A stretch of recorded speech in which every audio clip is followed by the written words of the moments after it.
Nagliyab ang isang pampasaherong bus sa gitna ng NLEX sa Marilao, Bulacan. Nangyari po yan kagabi.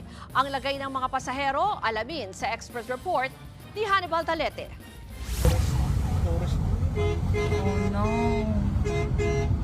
Nabalot na makapal na usok ang northbound lane ng NLEX sa bahagi ng Marilao, Bulacan kagabi. Ang bus kasing ito, nagliyab. Mga kaibigan, may nasasunog dito sa NLEX. Nagdulot ito ng masikip na daloy ng trapiko sa NLEX northbound.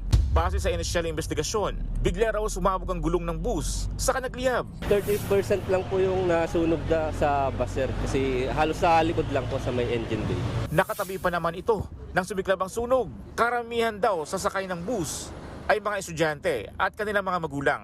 Mga estudyante daw po galing field trip. Pabalik na po sa Santa Maria po.